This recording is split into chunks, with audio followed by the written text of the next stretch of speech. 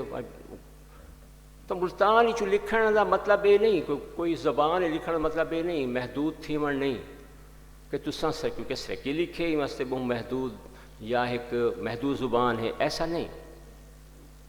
سریکی تے کروڑا لوگ بولیں گے، اگر چند ہزار چند لاکھ لوگ بھی زبان بولیں تو اندے وچ بھی ناول ناول لکھے گئے اور ان چو ناول بھی بین الاقوامی سطح دے اتنے ناول سامنے آئیں. اور سریکی ناول ضروری نہیں کہ اس طرح کی محرومیت دے بارے چھوے، کیونکہ ناول ایک قرۂ عرض دی ایک صنف ہے. تساں ناول کمیٹھی ان وقت کریں دے ہو، ناول لکھ دے ان وقت ہو جڑے ویلے تساں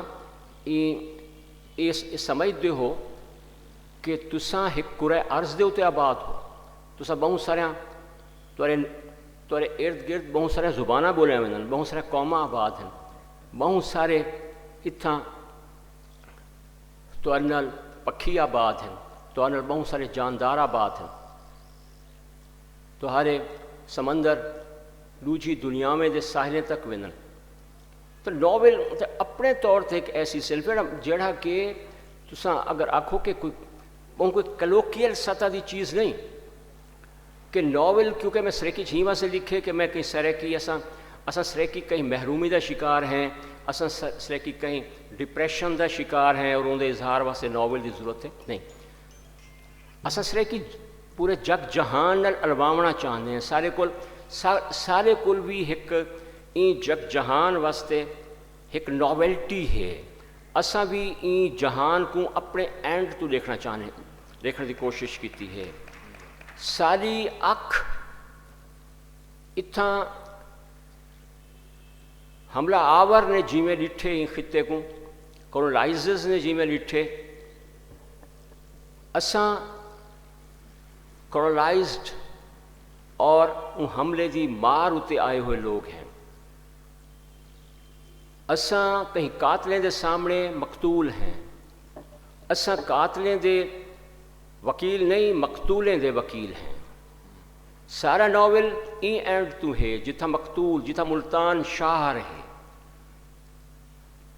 جیڑا پوری تاریخ محاصریاں دا، پوری تاریخ قتل عام دا، پوری تاریخ ایک بڑے ایک گھیرے دا شکار رہے. اسا واری ساری ہے، سارے بارے چ الوایا گئے، سارے بارے چ لکھیا گئے، ساکو ڈٹھا گئے، ساری فوٹوگرافی کیتی گئی ہے. واری ساری ہے کہ اساں جہان کو کیویں دیکھنا ہے. گال جہان دی ہے، اساں جہان کو کیویں دیکھنا. اساں اپنی واری کیتی ہے، اساں ناول لکھ کے اپنی واری کیتی ہے. کچھ ساکو اساں واری دیتی ہے. اساں دنیا دا لٹریچر پڑھے، اساں اپنے بارے سارے گالی سنیں، اساں اپنے بارے سارے تاریخاں دا مطالعہ کیتے. ہن اگر اساں لیدھے پہ ہیں، اساں لکھنا چاہنے ہیں کہ اساں ہی سب کو انہیں لکھن والے کو اساں کیویں دیتے ہیں. تساں ساکو ڈٹھے، اساں تو اگو کیویں ڈٹھے، یہ تساں نہیں ڈٹھا. اساں لیدھے پہ ہیں نا جی. اساں او لوگ جنہاں کو تاریخ راکشس دا مندہ کڈھیا گیا، جنہاں کو تاریخ داسو دا مندہ کڈھیا گیا، جنہاں کو تاریخ شودر آکھیا گیا، جنہاں کو تاریخ اچھوت آکھیا گیا. سارا ناول اچھوتیں دا ناول ہے. اگر اساں راکشس بولے ہیں، آج بھی راکشس مندہ ہے، آج بھی مہذب لوگ راکشس کو بطور مندہ استعمال کریں. میں اتنا آرٹس کونسل چے پیا تھا کہ آئی ایم راکشس. یہ راکشس دا ناول ہے. راکشس دے خلاف جو چیزاں ورتائیں گے انہاں وچوں ایک آرٹ بھی ہے. آرٹ کو بھی تو دے بندے دے خلاف ورتایا گیا. نیلی سل کو بھی، بلو ٹائلز کو بھی مقامی بندے دے اگینسٹ استعمال کیتا گیا. بدقسمتی نال تصوف کو بھی مقامی بندے دے خلاف استعمال کیتا گیا. تصوف دے نال بہت سارے چیزاں. تسا مقتول 9 گزی قبر، بلو ٹائلز نال مزین 9 گزی قبر مقتولاں دی اجتماعی قبر. تساں ان شہر دے مقتولیں دی قبر دے اتے بلو ٹائلز لا کے تساں ان کو کتھائیں ولی روحانیت نال نہیں گنڈ سکتے.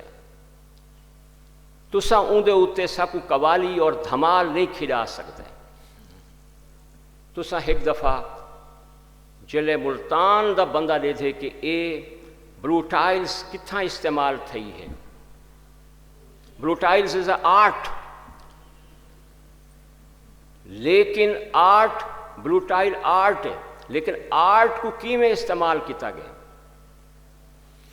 سارے اگینسٹ بہت سارے شئی استعمال تھے. سارے اگینسٹ سارا آرٹ بھی اگینسٹ استعمال تھے. اگر آج اتھو دا بندہ چیزیں کو نویں سروں، ساری نوویلٹی کیا ہے؟ ساری نوویلٹی یہ ہے کہ اساں چیزیں کو منوان قبول کرنا سے تیار کوئی نہیں. اساں کہیں بھی اون تاریخ کو جڑے سارے اگینسٹ ہیں، کہیں بھی اون آرٹس کو جڑے سارے خلاف ورتے گئے، کہیں بھی ایون تصوف کو، ایون وحدت الوجود کو اساں اگر بہ کے نویں سرو دیتے ہیں. اساں یہ آدھے ہیں کہ ساکو عشق مریندہ ڈھولن ول ول قتل کریندہ.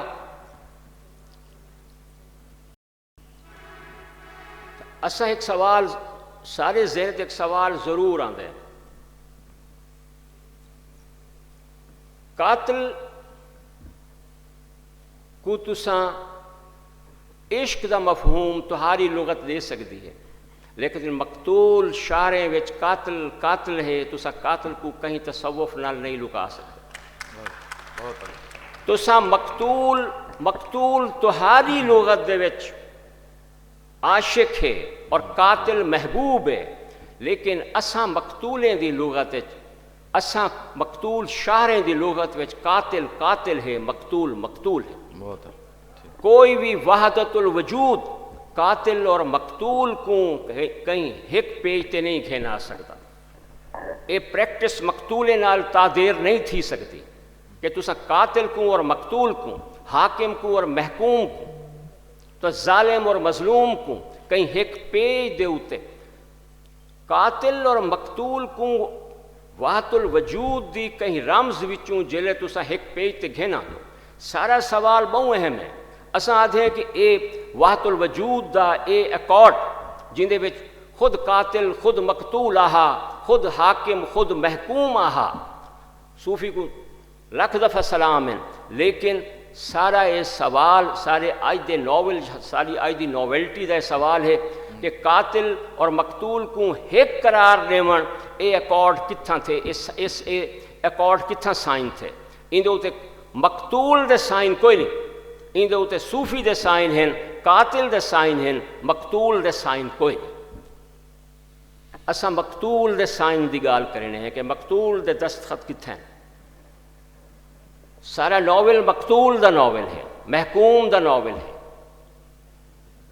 یہ مختلف شاعریں دا ناول ہے، یہ تھرپارکر دا ناول ہے، یہ ملتان دا ناول ہے، یہ سب انہاں لوگیں دا ناول ہے جڑے جویں گال کیتی عذرا لیاقت صاحبہ نے کہ یہ حاشیے اتے رہن والے لوگوں دی کہانی ہے جڑی کہیں نہیں لکھی گئی، جن واسطے صرف طے کر دیا گیا کہ اے سارے اے نارمز ہیں، اے ویلیوز ہیں، اے اخلاقیات ہے۔ اساں نہیں منیں دے وہ اخلاقیات کو، اساں ان ساری اخلاقیات کو نہیں منیں دے، اساں ان سارے ویلیوز کو نارمز کو نہیں منیں دے، اساں تصوف کو اویں نہیں دے تھے، اساں ان سارے آرڈر کو اویں نہیں منیں دے کہ سارا سارے اگینسٹ ہے۔ تجزیہ کرن دی واری ہے، ساری واری ہے، چیزیں کو دیکھن دی ساری واری ہے۔ میں ایک گال آخری جملہ ہوں دے بعد تو اگر کوئی سوال کرے سوتا، ناول لکھن دی ساری واری ہے، اساں اپنی شاعری دی واری بھی گدی ہے، ناول لکھن دی بھی ساری واری ہے، ناول حاشیے اتے راہون والے لوگوں دی واری ہے۔ باقی تمام کولونائزرز حملہ آور تمام جلے میلان کو ڈیرا دے کہ ناول مغرب دے وجودی بحران دا اظہار ہے، سارے وجودی بحران دا اظہار کیا ہے؟ صرف مغرب دے وجودی بحران دا، حملہ آور دے وجودی بحران دا جڑے خوابیں دی انٹرپریٹیشن فرائیڈ نے کیتی ہے یا یورپ نے کیتی ہے، یونگ نے کیتی ہے، سارے تے قتل عام دے خواب ہیں، سارے تے کٹھے ہوئے شاعریں دا قصہ ہے، سارے تے خوابیں دا معاملہ ہی بھی ہے، سارے انٹرپریٹیشن آف ڈریمز دا اپنا ویلا ہے۔ ان دے وچ کوئی لکھی تھیون دی، کوئی ناراض تھیون دی گال نہیں کہ اگر مقتول شہر دے لوگ اپنے خوابیں دی انٹرپریٹیشن خود کرن چاہندن تے او کیوں نہیں کر سکتے؟ Thank you very much. بہت شکریہ رفعت صاحب سے دوبارہ بھی ہم کلام ہوں گے، اور جو ابھی انہوں نے بلیو ٹائلز کا ایک حوالہ دیا ہے، نیلی سل کا حوالہ دیا ہے، اور اس کے معنی انہوں نے تبدیل کیے ہیں، اور بلکہ ٹائٹل پہ بھی انہوں نے اس کے آگے سوالیہ نشان لگایا ہے، تو اس پہ بھی ہم بعد میں گفتگو کرتے ہیں۔ تو ایک اور کتاب جو ہمارے درمیان موجود ہے جو ایک شاعر پہ لکھی گئی، جو ایک شاعر نے لکھی، اور ایک شاعر اس پہ گفتگو کرنے والے ہیں۔ قمر رضا شہزاد، بڑے شاعری کا بڑا حوالہ، اور محبت تیرا میرا مسئلہ ہے زمانے کو شریک کار مت کر۔ کبھی ہم بی اے میں تھے جب ہم نے یہ شعر سنا تھا۔ اچھا، کتاب کے بڑے دلچسپ حصے ہیں، واقعات ہیں اس میں۔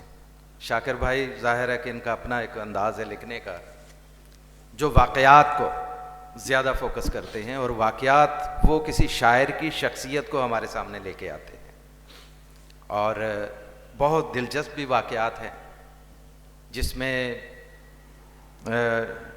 شاہ محمود قریشی سے ملاقات کا تذکرہ بھی ہے، اور اسی طرح اپنے فراز کی موت کے حوالے سے جو جھوٹی خبر نشر ہوئی اس حوالے سے بھی۔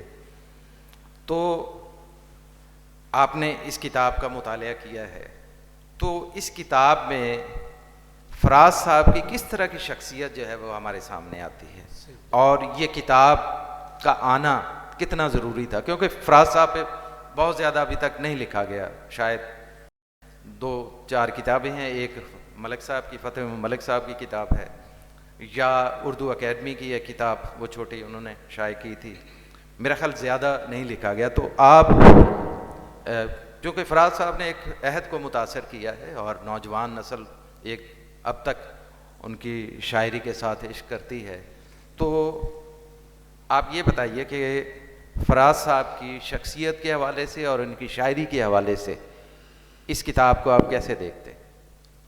شکریہ۔ سب سے پہلے تو میں شکر گزار ہوں محترم ریاض حمدانی صاحب کا کہ انہوں نے ملتان آرٹس کونسل میں ایک مکالمے کی جو ہے شروعات کی، اور خاص طور پر ایک سنجیدہ مکالمے کی۔ یقیناً ایک بڑا مشکل کام بھی ہے اس حوالے سے کہ ہمارے ہاں اب سننے والے لوگ کم رہ گئے ہیں اور بولنے والے لوگ زیادہ ہو گئے ہیں، اور ہر شخص کی کوشش یہی ہوتی ہے کہ میں ہی بات کرتا رہوں اور دوسرے سنتے رہیں۔ نتیجہ یہ ہوتا ہے کہ اتنا شور ہو گیا ہے ہماری فضا میں کہ ہمیں کچھ سنائی نہیں دے رہا کہ کون کیا کہہ رہا ہے۔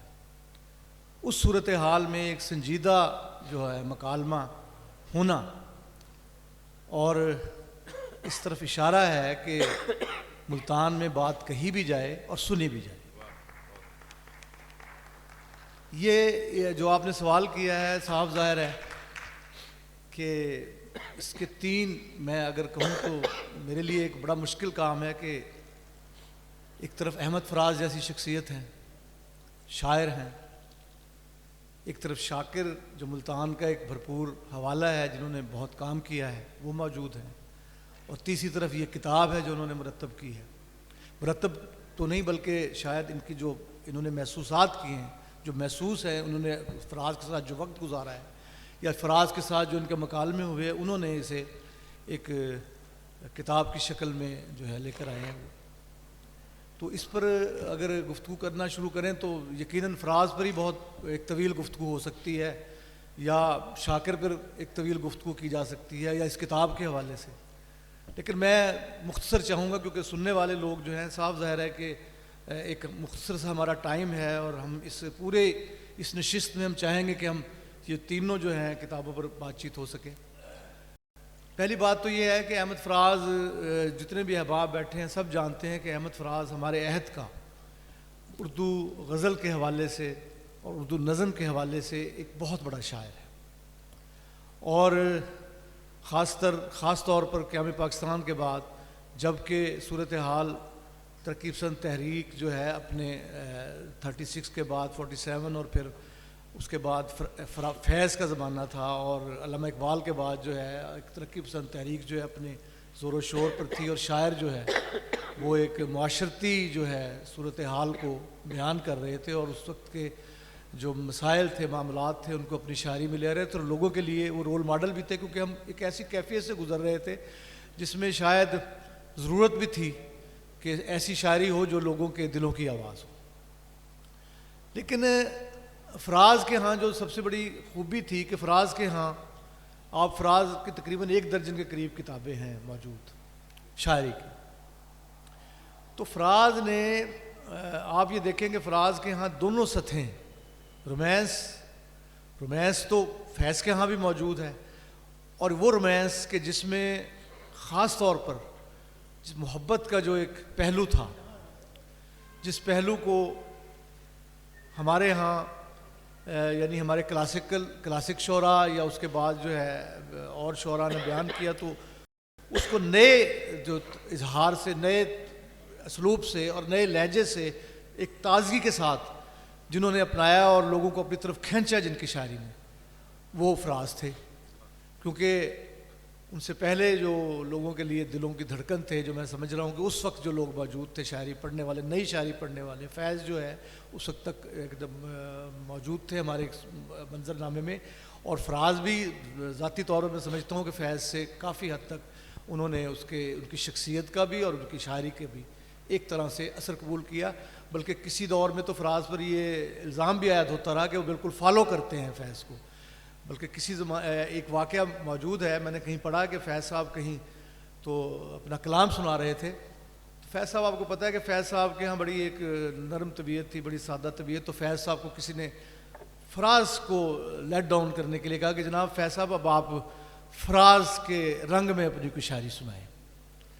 تو فیض صاحب مسکرا پڑے اس بات پر. تو فیض پر شروع میں یہ بھی فراز پر آیا کہ انہوں نے چونکہ اپنی شاعری میں شاید فیض کو کافی حد تک اپنا اس کا اثر قبول کیا.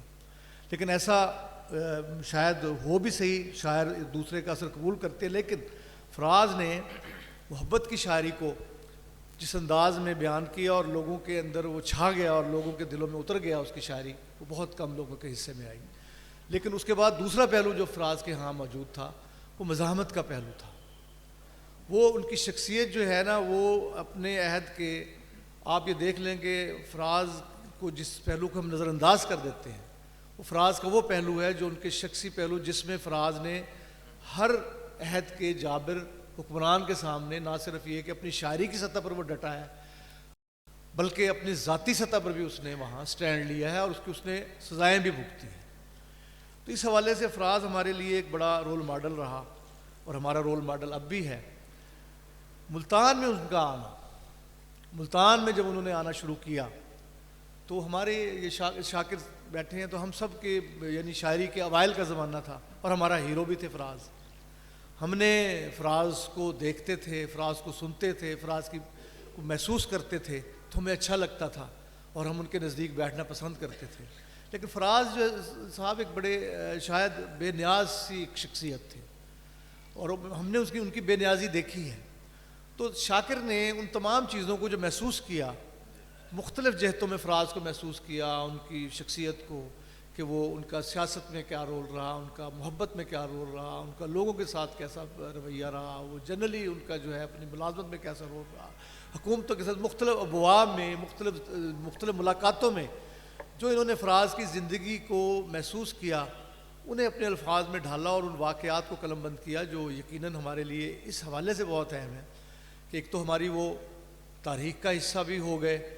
دوسری بات یہ ہے کہ فراز کی وہ باتیں جو ملتان میں جو ان کے ساتھ جس طرح انہوں نے زندگی گزاری یا شاعری سنائی, یا جو ان ملتان کے جن لوگوں سے ان کا رابطہ رہا, جو واقعات ہوئے, وہ شاید اس طرح درج نہ ہو پاتے جو شاکر نے انہیں درج کیا.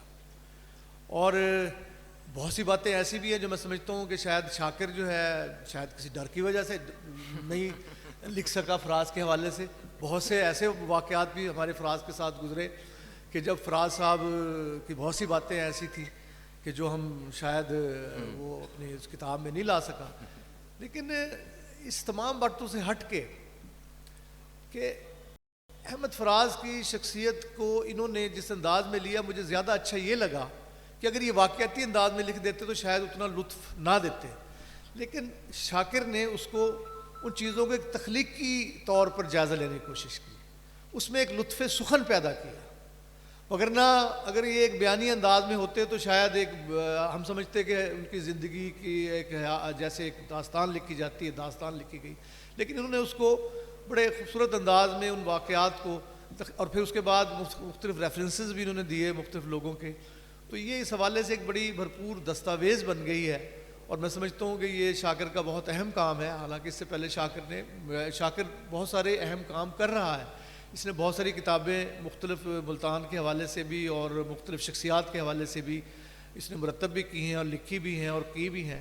تو یہ کام بظاہر ہمیں شاید آج محسوس نہیں ہو رہا اور ہمیں محسوس شاید نہیں ہوگا, لیکن میں یہ سمجھتا ہوں کہ جیسے ہم آج جب ہم اس منظر میں نہیں ہوں گے, اس منظر پر نہیں ہوں گے, اور آنے والی نسلیں جب دریافت کرنا چاہیں گی تو یقیناً یہ کتاب وہاں ایک اہم کردار ادا کرے گی.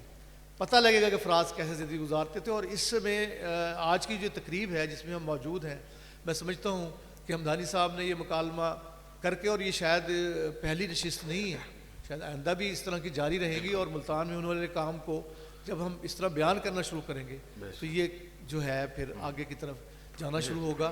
میں بہت مبارکباد پیش کرتا. جی شاکر بھائی, آپ کا 80 کی دہائی سے تعلق جو آپ نے اس کتاب میں تحریر کیا ہے کہ فراز صاحب کے ساتھ ایک تعلق رہا ہے, اور ابھی قمر بھائی نے بھی کہا کہ بہت ساری باتیں ایسی رہ بھی گئی ہوں گی. یہ بات ہے ڈاکٹر صاحب, چلو بات کر کے نہیں دیکھتے اس ہیں. میں قمر بھائی کا جو ظاہر ہے کہ عینی شاہد ہیں, رضی اور میں, ہم تینوں ہوا کرتے تھے. جب فراز ملتان آتے تو میزبان میں ہوتا تھا, اور سب سے پہلے مجھے اطلاع کرتے تھے, آگے میں ان کو اطلاع کرتا تھا. پھر چوتھی شخصیت ریاض حسین قریشی, ڈاکٹر عمر فاروق اور حامد رضا ایئرپورٹ پر ان کو ریسیو کرتے تھے. تو یہ 5-6 لوگوں کا ایک گروہ تھا جو فراز صاحب کو گھیرے رکھتا تھا. اچھا, وہ جو بات ہے ان کے مختلف واقعات کو حذف کرنے کی, اچھا میں نے کوشش تو کی ہے کہ جو ملتان میں ان کا وقت گزرا ہے, جن دوستوں کے ساتھ یا جن واقعات کے ساتھ وہ جڑے ہوئے تھے, ان کو میں نے قلم بند کرنے کی. آج 14 فروری ہے, اور 14 فروری کے حوالے سے ایک واقعہ اس کے اندر موجود ہے, لیکن میں سنانا چاہوں گا تاکہ کچھ تاریخ جو ہے وہ یاد ہو جائے. ڈاکٹر ریاض صاحب, آپ کی توجہ کے لیے. حمدانی صاحب, تو میں یہ عرض کر رہا تھا کہ ایک خاتون شاعرہ, اس نے شاعری شروع کی, تو شاعری تو ایسی تھی, تو اس نے کہا جی کہ میں نے نا اپنی کتاب کی رونمائی فراز صاحب سے کروانی ہے. تو میں کہا آپ انہیں کتاب بھجوا دیں, اگر وہ چاہیں گے تو آ جائیں گے. تو اس نے کتاب بھجوا دی نیشنل بک فاؤنڈیشن کے ایڈریس پر, اور ہمارے لیے بہت بڑی خبر یہ تھی کہ فراز صاحب نے اس کو اوکے کر دیا, اور انہوں نے کہا جی کہ بالکل میں اس کتاب کی رونمائی کی صدارت کروں گا.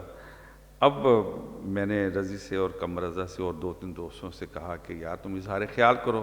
کہہ رہے پاگل ہو گئے ہو, یہ ہم کیسے اظہار خیال کریں, یہ تو شاعرہ ہی نہیں ہے. میں کیا پاگل ہوا ہوں, فراز صاحب نے صدارت کرنی ہے تو آپ کا ہونا بڑا ضروری ہے. تو زنزبار ہم نے وہ پروگرام رکھا, اور لنچ تھا, اور سب نے ایسی گول مول سی گفتگو کی اس شاعرہ پر. فراز صاحب آئے اور انہوں نے آ کے کہا جی کہ میں نے ان کی کتاب دیکھی ہے, ابھی ان کو شاعری پڑھنے کی ضرورت ہے, یہ تو ابھی شاعری بھی نہیں ہے, نثر لگتی ہے, نثر بھی نہیں لگتی ہے. بہرحال انہوں نے مجھ سے کہا تو میں آ گیا, میں حوصلہ افزائی کرتا ہوں. اب میرا خیال تھا یہ قصہ یہاں پر ختم ہو گیا. فراز صاحب بہت زیادہ ملتان آتے تھے اس زمانے میں. یہ پروین شاکر کی ڈیتھ کے بعد جب کسور سید مرزا نے ان کو بلایا تو تب ہم نے ان کو پہلی دفعہ یہاں پر ریسیو کیا. اب 10 سال بعد نا اس خاتون کا میرے پاس فون آتا ہے فروری میں, کہنے لگی شاکر صاحب آپ سے ایک بہت ضروری بات کرنی ہے. میں کہ جی بات کیجئے. یہ واقعہ ہے اس کتاب میں کہ بس وہ آپ کو پتہ ہے نا کہ میں شادی کرنا چاہ رہی تھی, اپنے ویلنٹائن کی تلاش میں تھی, اپنے محبوب کو میں ڈھونڈ رہی تھی, تو مجھے میرا محبوب مل گیا ہے. اب میں نے کہا بھی اچھا, یہ مجھے معلوم تھا کہ وہ شاعری کس نوجوان کے لیے کر رہی ہے, تو کبھی کبھار اس کے ساتھ بھی وہ آتی تھی, لیکن وہ پچھلے 10 سالوں میں وہ جب آتی تھی اکیلی آتی تھی تو اس کے محبوب نے شادی کر لی تھی. اب میں نے کہا اس کو کوئی اور مل گیا ہوگا. پھر اس کا فون آیا, کہنے لگی کہ میں آپ کو بتانا چاہتی ہوں کہ میری آج اپنے محبوب سے پہلی ملاقات ہے, اور آج 14 فروری ہے, اور میں اس کے لیے پرفیوم اور پھول اور چاکلیٹ کا تحفہ لے کے جا رہی ہوں, اور وہ شخصیت کا نام احمد فراز ہے.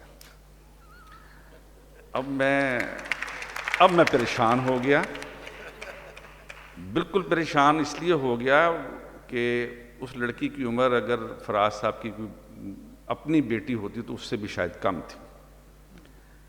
اور اس کے بعد اس نے جو باتیں شروع کی تو اس نے کہا کہ فراز صاحب کی کل 13 فروری کی فلائٹ تھی.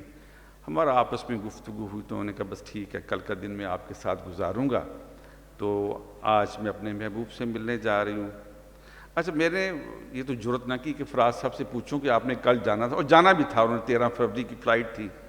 تو میرے غلام مرتضیٰ صاحب یہاں پر نیشنل بک فاؤنڈیشن کے انچارج تھے، میں نے ان کو فون کیا. میں نے کہا مرتضیٰ صاحب وہ فراز صاحب دی کی پوزیشن ہے؟ کہتے شاکر صاحب انہوں دی فلائٹ کل کینسل ہو گئی سی تے آج رات میں جانا ہے. اب میں کہانی سمجھ گیا کہ فراز صاحب نے اس فلائٹ کی منسوخی کو نا کہاں پر استعمال کر دیا. اب میں اس کو روکنے کی کوشش کی لڑکی کو. میں نے کہا بھی آپ نہ جائیں، آپ مہربانی کریں، اچھا نہیں مجھے لگ رہا. کہنے کہ آپ کا کیا مسئلہ ہے، جب وہ مجھ سے شادی کے لیے تیار ہیں تو آپ کو تو خوش ہونا چاہیے. اس کے بعد کیا ہوا کیا نہیں ہوا، لیکن یہ ہوا کہ اس لڑکی کی 14 فروری کے بعد مجھے کوئی کال نہیں آئی. ایک آخری واقعہ اس کتاب میں رضی نے ہے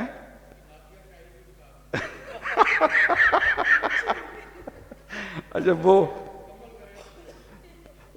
ہاں وہ پھر مجھے یاد آ گیا. اس کے بعد کچھ عرصے بعد مجھے آصف کرنالی صاحب کا فون آیا کہ شاکر صاحب ایک شاعرہ ہے، اس نے اپنا نام تبدیل کر لیا ہے، تو اس کا ایک نعتیہ مجموعہ میرے پاس آیا ہے ٹھیک ہونے کے لیے، تو وہ سفارش کر رہی ہے کہ شاکر صاحب سے کہیں وہ کتاب چھاپ دیں.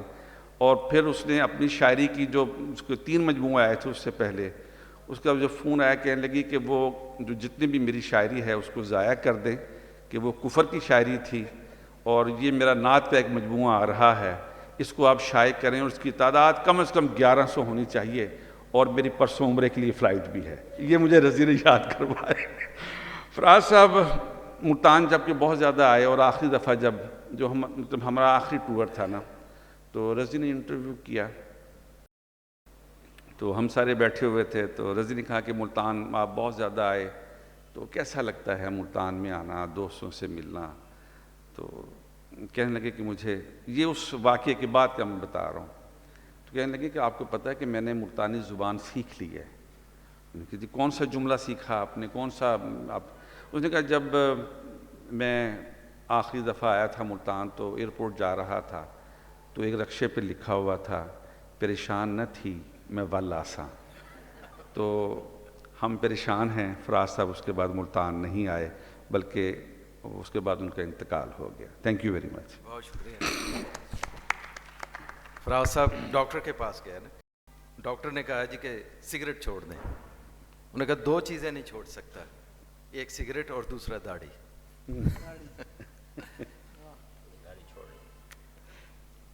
ہمارے پاس جو تیسری کتاب ہے موقف کی تلاش،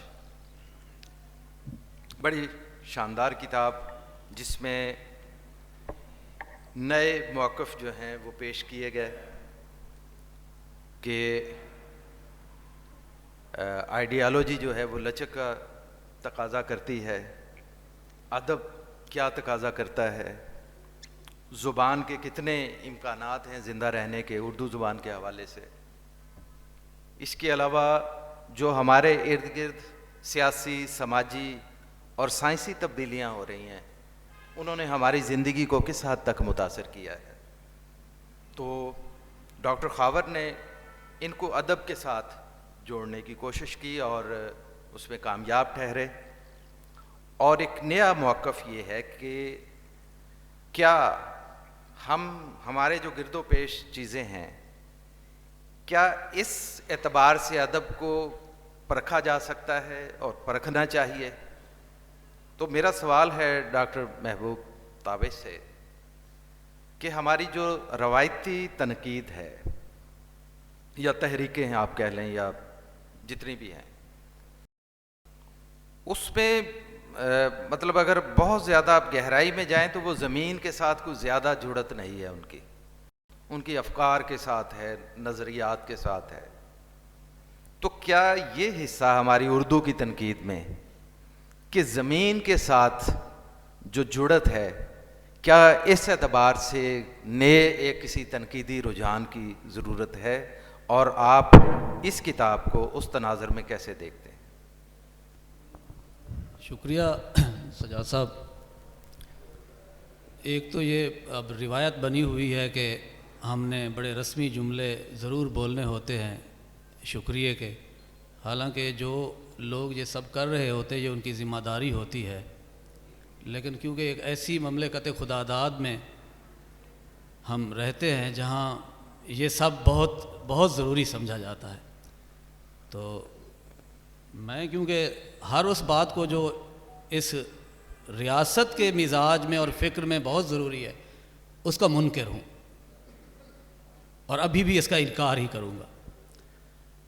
تو یہ جو کتاب ہے اس کے نام کو آپ دیکھیں، اس کا نام ہے موقف کی تلاش. تو یہ مجموعہ ہے مختلف تحقیقی مضامین کا، جو ریسرچ آرٹیکل ہے مختلف اوقات میں یقیناً لکھے گئے ہوں گے. اب صاف ظاہر ہے جب آپ کوئی ایسا تحقیقی مضمون یا مقالہ تحریر کرتے ہیں تو آپ کسی نئی کھوج کی طرف نکلتے ہیں. تو کھوجنے میں تو صاف ظاہر ہے آپ کو کچھ نیا ہی دکھانا ہوتا ہے. جو موجود ہے تو موجود کو تو کھوجا ہی نہیں جاتا، مطلب موجود سے مراد جو پنہاں ہے، جو عیاں نہیں ہے، تو اس کو کھوجنا ہے تو صاف ظاہر ہے پھر آپ کا اپنا کوئی موقف بھی اس کھوج کے بعد ہی بن سکتا ہے. تو یعنی پہلے مرحلے پہ تو یہ جو نام ہے یہ بھی ایک طرح کی خوش گمانی ہے کہ یہ نام ہمیں اس بات کی خبر دیتا ہے کہ کام کرنے والے نے کچھ کھوجنے کی صحیح تو کی ہے. اب اس میں اس کو کتنی کامیابی ملی ہے، ہم بطور قاری اپنی رائے تو دے سکتے ہیں، فیصلہ ہمیشہ وقت کرتا ہے، کیونکہ حتمیت نام کی کوئی چیز وجود نہیں رکھتی. اب اس میں 2-3 ایسے تحقیقی مقالے ہیں جو میری دلچسپی کا باعث ہیں.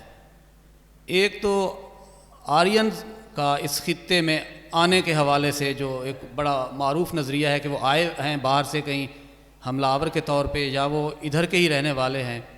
اچھا، ایک ہے کہ مقامیت کو کہیں کوئی تشکیل دیا گیا ہے، یا مقامیت اٹ سیلف اپنے طور پر یہ جو پوسٹ ماڈرنزم کے بعد جو ہے اس کی کوئی شکل کی سرمایہ داروں نے بنائی ہے. اچھا، اس میں 2 اور تحقیقی مقالے اقبال کے حوالے سے ہیں، ان کے تہذیبی نظریے کے حوالے سے ہیں، اس میں سر سید کو بھی شامل کیا گیا ہے. اب میں یہاں سے اپنی بات کا مختصر سا آغاز کرنا چاہوں گا. تہذیب کوئی بھی ہو وہ 2 چیزوں سے پھوٹتی ہے، اس کا تخم 2 چیزوں سے پھوٹتا ہے، ایک دھرتی سے، ایک عورت سے. اور یہاں مجھے مطلب لگا ہے کیونکہ پہلی دفعہ کسی آدمی نے سوال چھوڑے ہیں. ہمارے اقبال شناس کم اور اقبال کے مداحین زیادہ ہیں، تو خاور صاحب نے یہ جرت کی ہے کہ کچھ سوال چھوڑے ہیں. اب اقبال نے اپنے ایک سپاس نامے میں جو علی گڑھ میں انہوں نے پیش کیا، بعد میں مدراس میں بھی وہ پیش کیا انہوں نے خواتین سے خطاب میں، تو انہوں نے فرمایا عورت جو ہے اپنا تخلیقی کام اپنے رحم سے لیتی ہے، مرد جو ہے وہ دماغ سے لیتا ہے. تو میرے نزدیک مطلب یہ بات بہت عجیب ہے کہ یہ وہ عورت، اب میں اس میں 2 بڑے، کیونکہ یہ خدائی ریاست ہے تو میں 2 خدائی حوالے دینا چاہتا ہوں. ایک حوالہ صلح حدیبیہ کا ہے. رسالت مآب نے جب یہ معاہدہ کیا مشرکین کے ساتھ، اس معاہدے کے لیے آپ کو مشورہ دیا ایک خاتون صحابیہ حضرت ام سلمہ نے، اور اسی طرح ہجرت سے قبل جناب حضرت ابو سفیان کی بیٹی رملہ جو اپنی معروف کنیت سے جانی جاتی ہیں ام حبیبہ، انہوں نے قبل از ہجرت اسلام قبول کیا، ان کے گھر والے نے بھی. تو مشرکین مکہ کی سختیوں کی وجہ سے وہ ہجرت کر کے حبشہ چلے گئے، دونوں میاں بیوی. تو حبشہ میں جا کے حضرت ام حبیبہ کے شوہر شراب کی لت میں پڑ گئے. بیوی کے لاکھ سمجھانے کے باوجود وہ باز نہیں آئے بلکہ وہ مرتد ہو کے مرے. تو ان کے شوہر کی وفات کے بعد اب یہ وقت تھا جب رسالت مآب ہجرت کر گئے تھے مدینہ کو. آپ نے نکاح کے لیے وہاں سے پیغام بھیجا. تو اس خاتون نے وہ پیغام قبول کیا, نجاشی گواہ بنا, وہاں غیبانہ وہ نکاح پڑھا گیا. اب وہ خاتون غیر محرموں کے ساتھ, اگرچہ وہ مسلمان تھے اور صحابی رسول تھے, ان کے ساتھ حبشہ سے مدینہ آتی ہے. یہ واقعہ کیوں سنا رہا ہوں, وہ واقعہ کیوں سنایا, کیونکہ اقبال نے کہا کہ عورت کی جو صلاحیت ہے تخلیق کی وہ اس کے رحم میں ہے, دماغ میں نہیں. جب افغانستان جا رہے تھے یہ تین معتبر شخصیات, جناب اقبال, سید سلیمان ندوی اور راس مسعود صاحب, تو وہ راس مسعود صاحب اپنی بیوی کو ساتھ لے جانا چاہتے تھے. اقبال نے سختی سے کہا کہ نہیں, ہم ایک ایسے ملک میں جا رہے ہیں, تعلیم کے بارے میں ان کے ساتھ مشاورت پہ جا رہے ہیں, آپ کی بیوی پردہ نہیں کرنے والی. تو اس کا شوہر بھی ساتھ ہے لیکن اقبال کو پھر بھی اعتراض ہے. تو اس کے یوں معترض ہونے کے پیچھے بھی جو تہذیب کی ماں ہے دھرتی اور عورت, اس کے بارے میں ان کا یہ رویہ بھی ہے, یہ فکر بھی ہے. تو خاور صاحب نے بڑی جرأت کے ساتھ اقبال کی فکر سے جڑے کچھ ایسے موضوعات ہیں جن پہ سوالات چھوڑے ہیں. تو ہمارے ہاں اگر کوئی آدمی علمی سطح پہ ایسی کوشش کرتا ہے تو اس کو اقبال شکن, اسلام دشمن اور ملحد جیسے القابات سے نوازا جاتا ہے. مطلب یہ تھوڑا ہمیں اس طرح سے اپنے علمی رویوں کو تھوڑا اثر نو دیکھنے کی ضرورت ہے. موقف کی تلاش کا مطلب یہی ہے کہ تلاش کریں کوئی موقف, کھوجیں کوئی موقف, سن کے آگے چلائیں نہیں بات. موقف کھوجا جاتا ہے, اس کی تلاش ہوتی ہے. تو آرینز کے بارے میں جو ایک روایتی نظریہ ہے کہ وہ سینٹرل ایشیا سے آئے تو وہ حملہ آور ہیں. اب صاف ظاہر تاریخی طور پر یہ سارے قیاسات ہیں. ایک بڑا جو ثبوت ان کے حوالے سے ہمیں ملتا ہے وہ رگ وید ہے, اس کے بھجنز ہیں. تو اس میں بھی باقاعدہ یہ کوئی ثبوت نہیں ملتا سوائے 2-4 اشارات کے. جیسے ایک اشارہ یہ ہے کہ وہ ایک دھرتی کا ذکر کرتے ہیں کہ اس دھرتی پہ جیسے ہم خوشحال تھے اس دھرتی پہ بھی ہم ویسے خوشحال. تو یہ ایک اشارہ ہے, یہ کوئی تاریخی سند نہیں ہے. باقی تو ساری مناجات ہیں. اچھا, ایک بات جو بہت پہلے رفعت صاحب کی شاعری میں آئی تھی کہ رگ وید کے جتنے بھجن ہیں ان میں ان لوگوں نے مقامی آدمی سے تو نفرت کی ہے لیکن اس دھرتی کے دریاؤں سے, پانیوں سے, درختوں سے, پرندوں سے محبت کا اظہار کیا ہے. تو وہ خاور صاحب کی کتاب میں آ کے سمجھ آیا کہ جس طرح اردو شاعری میں محبوب جو کہ عورت ہوتی ہے اس کے ساتھ جو بظاہر صفات گنوائی جاتی ہیں وہ ساری صفاکانہ ہوتی ہیں, غیر انسانی ہوتی ہیں, غیر اخلاقی ہوتی ہیں, قاتل, جفاجو, ستمگر. اور مرد کیونکہ عاشق ہوتا ہے اس کے ساتھ کہیں وفاداری اور اس طرح کی تو کیونکہ انہوں نے ان سارے وسائل سے استفادہ کیا تو سو وسائل اچھے ہیں, دھرتی اچھی ہے, اس دھرتی پہ بس یہی بالکل یہی رویہ اس ریاست نے اس کے زمین ذات کے ساتھ کیا ہے, اختیار کیا ہے, بالکل سیم. اور اس میں ایک مضمون ہے جو میں سمجھتا ہوں اس کو ابھی موقف کی تلاش ہے, وہ ہے مقامیت, گلوبلائزیشن اور اردو ادب کی نئی تشکیل کے حوالے سے. اس میں مقامی زبانوں کو, مقامی ثقافتوں کو جس انداز میں دیکھا گیا ہے, ایک اصطلاح استعمال ہوتی ہے ایپیسوڈک امینیزیا. یہ دراصل آئیڈیالوجیکل وائلنس ہے, ایک طرح کا نظریاتی تشدد. آپ اسے ادب میں سمجھتا ہوں تاریخی نسیان کہہ لیں.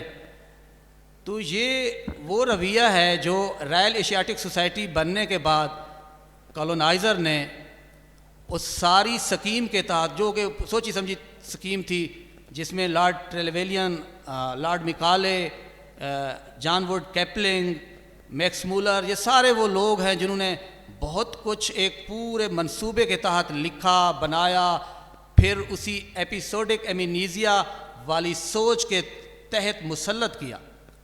تو آرین کی یہ تھیری بھی کہ وہ حملہ آور ہیں, تو میکس مولر نے اپنی تحریروں میں کئی جگہوں پہ یہ لکھا ہے کہ یہ تو ہم نے اس طرح سے کیونکہ بنانا تھا، پیش کرنا تھا، یہ ہماری اس وقت کی ضرورت تھی، تو کیونکہ انہوں نے ہی اس ریاست کو چھوڑا، تو جب وہ چھوڑ کے گئے تو وہ ساری علمی روایت، وہ ساری فکری روایت، وہ ساری سیاسی روایت، تو ہم نے بظاہر سیاسی اور انتظامی معاملات میں آزادی تو حاصل کر لی، لیکن وہی علمی روایت بھی رائج ہوئی، وہی سیاسی روایت بھی رائج ہوئی، اور وہی فکری روایت بھی رائج ہوئی جو آج بھی رائج ہے۔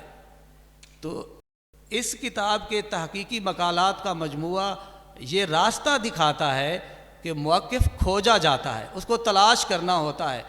تو زمین زادوں کے لیے یہ بہت خوش آئندہ بات ہے کہ کھوجیں گے کوئی نیا راستہ، اس کھوج کے بعد کوئی رائے دیں گے تو اس رائے کی، اس موقف کی کوئی حیثیت بھی ہوگی۔ سو آپ نے ہم پہ جو امپوز کیا ہے علم، جو مسلط کیا ہے، وہ علم نہیں، وہ رائے نہیں، وہ آپ کی خواہش ہے، وہ آپ کی قبضہ گیریت کا راستہ ہے، وہ آپ کے استعمار کا راستہ ہے۔ شکریہ۔ بہت اعلیٰ، بہت شکریہ۔ اب میں ڈاکٹر خاور سے ملتمس ہوں کہ اس کتاب کے جتنے بھی مندرجات ہیں اور جتنے آپ نے موضوعات اس کے اندر پیش کیے، اس میں بڑے ہی فکر انگیز چیزیں ہیں۔ مثلاً یہ ہے کہ جو آپ کی فکری جڑت ہے اس کو عقیدہ نہیں بننا چاہیے، وہ نظریہ رہنا چاہیے، نظریے میں لچک ہونی چاہیے، اور خاص کر آپ نے اردو زبان کے حوالے سے یہ کہا کہ نئے زمانے میں زبان وہی زندہ رہے گی جو سمجھی جائے گی، جس کو سمجھنا آسان ہوگا، جس کو بولنا آسان ہوگا، جس کو لکھنا آسان ہوگا۔ تو یہ بڑے ہی ایک مختلف موضوعات ہیں۔ تو میرا سوال یہ ہے کہ یہ پہلا مرحلہ تھا آپ کا اس کتاب کا کہ آپ نے یہ اپنے موقف جو ہے اس کے اندر پیش کیے۔ اب اس تنقیدی رویے کو آگے کیسے بڑھایا جا سکتا ہے؟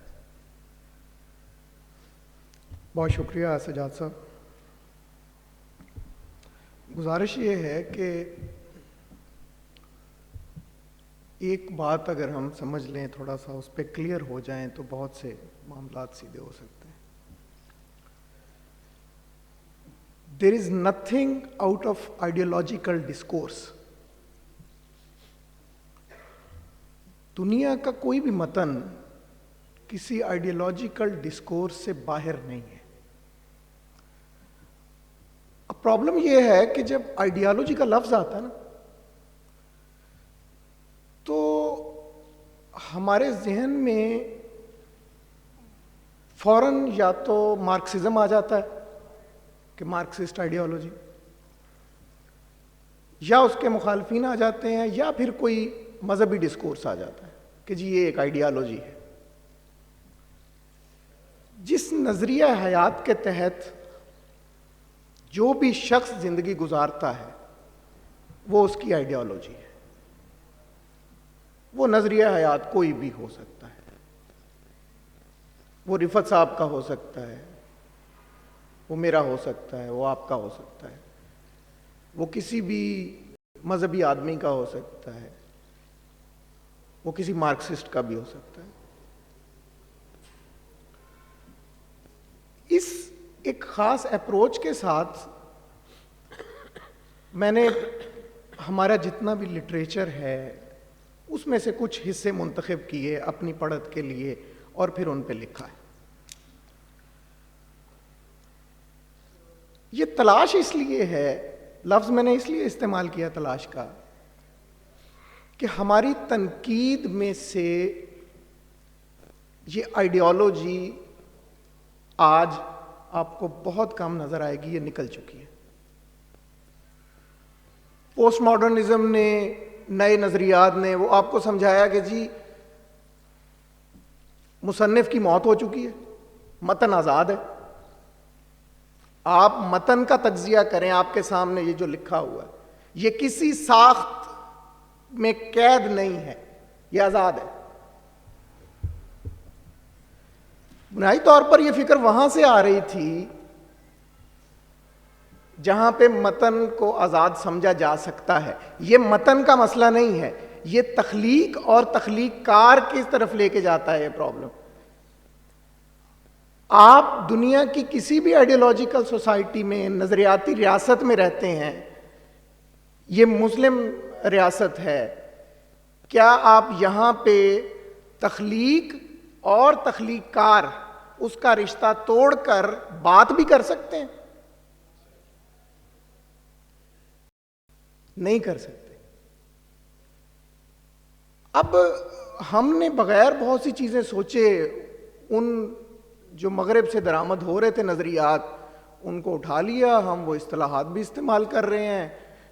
مابعد جدید تناظر ہے جی, مابعد نوبادیاتی تناظر ہے, اور بہت سے اس قسم کی اور بھاری بھرکم اصطلاحات.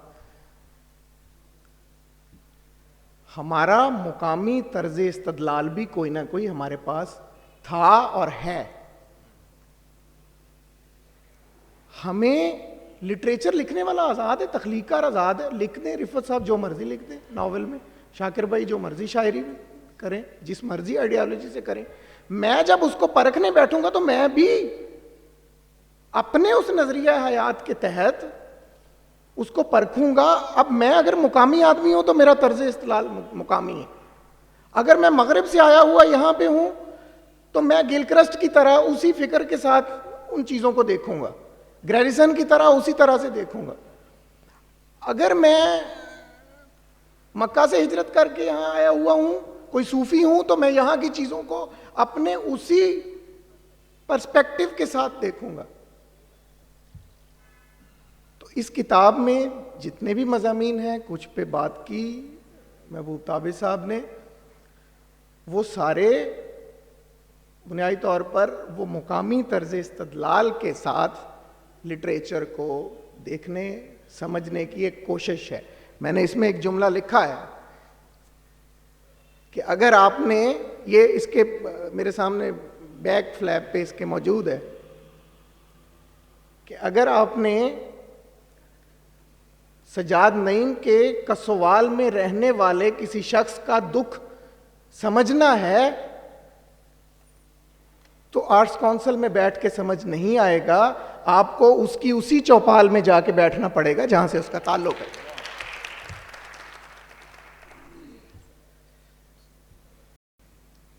تو میں نے کوشش کی کہ میں اگر سر سید پہ لکھ رہا ہوں تو اس خاص تناظر, اس خاص عہد, اس میں جو پورا ایک نوبادیاتی پس منظر ہے, اس کو سامنے رکھوں اور پھر چیزوں کو سمجھوں.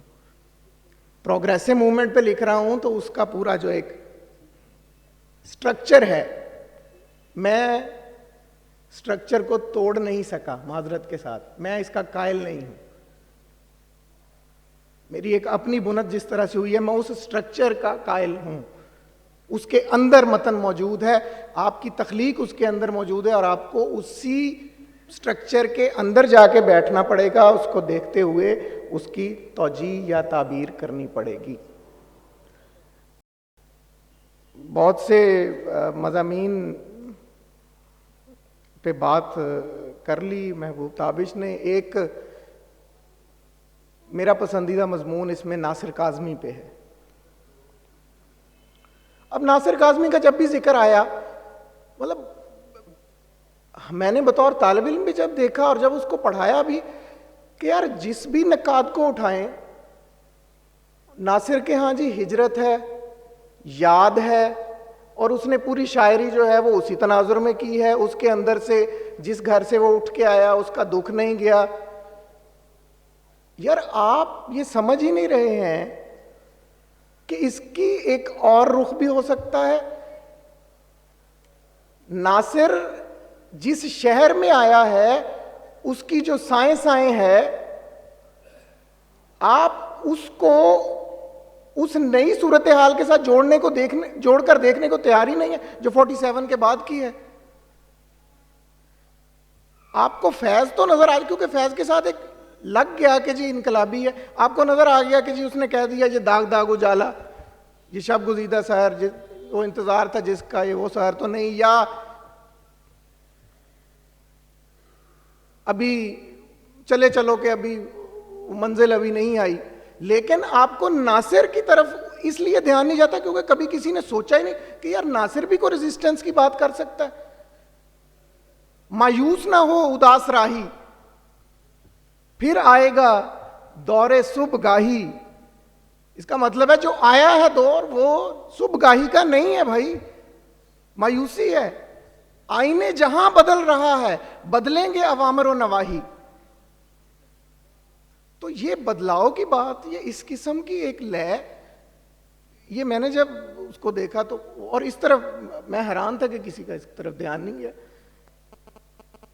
رضوی صاحب نے اس پہ لکھا، ہمارے مشہدی صاحب کی کتاب اس پہ ہے. میں کوشش کر رہا تھا، میں کہ چلیں کسی نے تو اس اینگل سے بھی دیکھا ہو چیزوں کو. پھر محبوب تابش نے بات کی ہے اقبال پہ، ٹھیک ہے بہت کچھ لکھا گیا ہے، بہت سے اس کے اینگلز ہیں.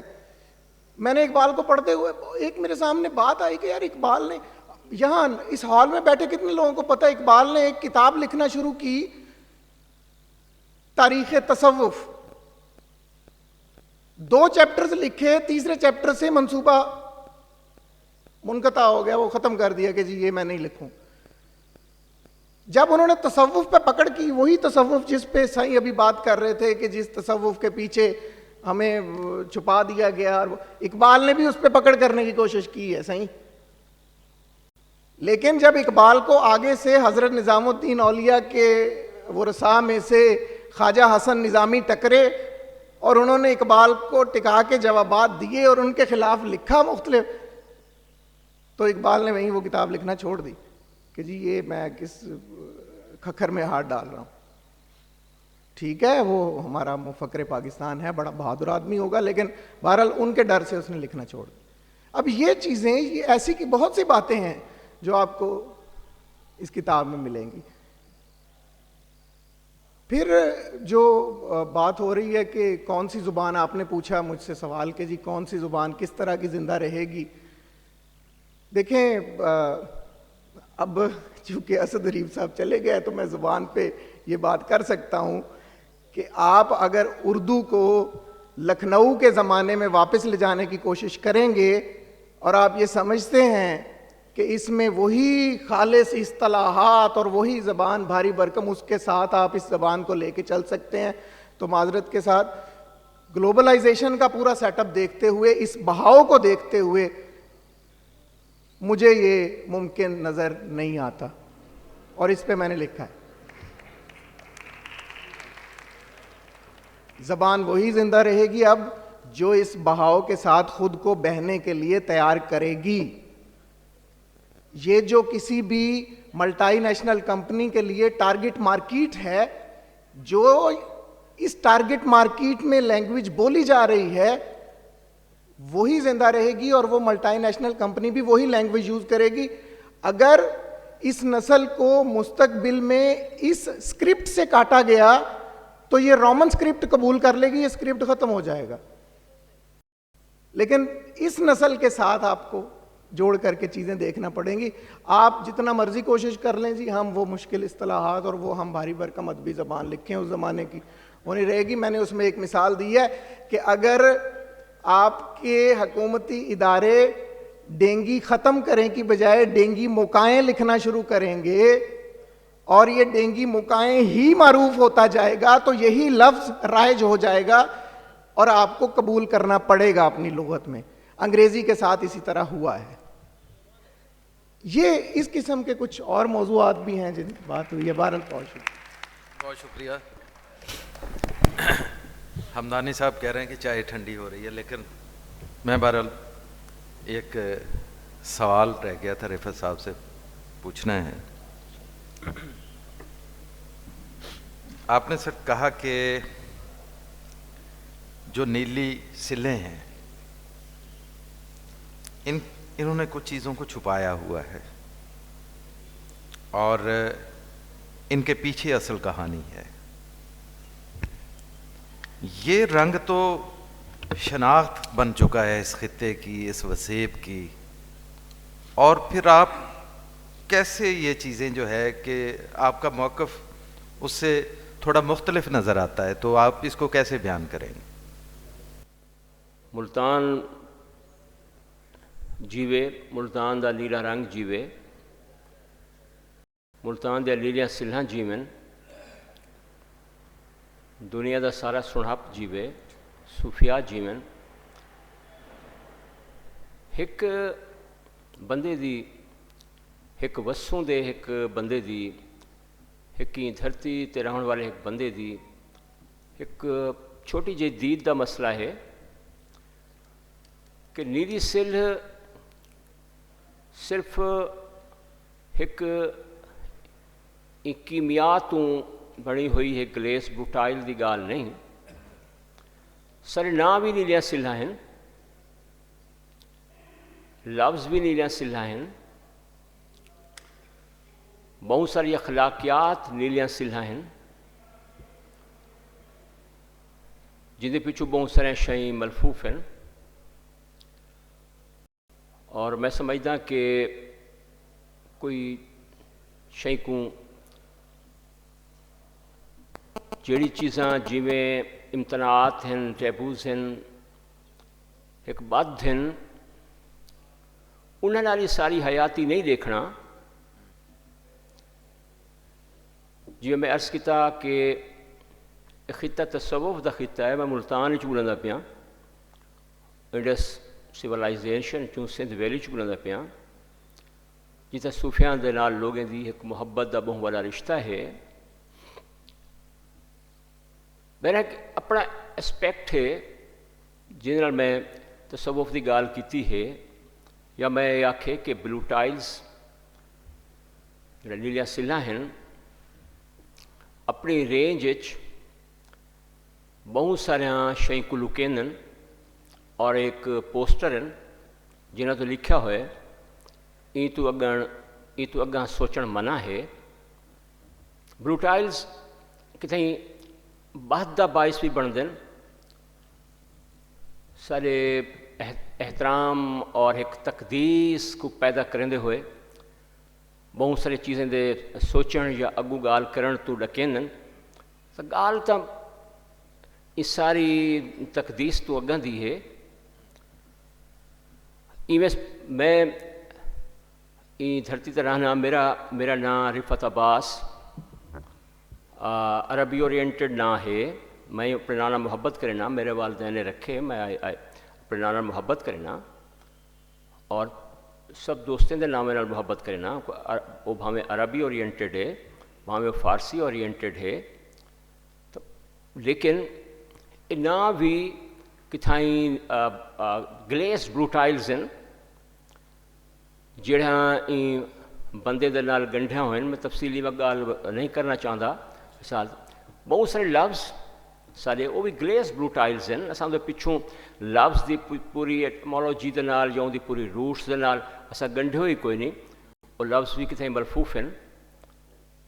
بہت ساری اخلاقیات جڑی سارے اتنے امپوزڈ ہے وہ بھی گلیس بروٹائلز ہے. یہ ساری جڑا ان دے ایک روغن ہے، ان شئیں دا روغن ہے، جڑی کیمیا ہے. کیمیا میرا ایک خیال ہے کہ ایک کیمیا مقامی بندے دے اگینسٹ ورتی گئی ہے، اور ان دے پچھوں ڈٹھا وج سکدے. جی میں ایک ٹائٹل دے تساں یہ گال کیتی، ان دے دو کالیاں چڑیاں بیٹھن، اور وہ کوئی مکالمہ کرنے پن. اتوں دا بندہ جن کو میں آکھے کہ جن کو شودر قرار دیتا گئے، جن کو اچھوت یا جن کو راکشس آکھ کے ان کو مندیا گئے، انہوں دے بولن دی واری ہے، انہوں دے مکالمے دی واری ہے. یہ چڑیاں ایکچولی انہاں چڑیاں کو اتھاں پھدی آکھیا میں دے پھدیاں دی بولن دی واری ہے. وہ یار پھدیز کیا پھدی کا شوربہ، تو وہ پھدیاں دے بولن دی واری ہے نا جی، جنہاں دا کیا پھدی ہے تو کیا پھدی دا شوربہ ہے. او مکالمہ انہاں دا مکالمہ ہے نا جی. بہوں جڑا ہے بڑیاں آوازاں سنن، بہت سارے مہابیانیے دے وچوں لنگھے ہیں، بہت سارے مہابیانیے دے نال جیندے پے ہیں. تو اساں کیا ہیں بابا؟ ایک پھدی دی آواز ہے، مکالمہ ہے پھدی دا.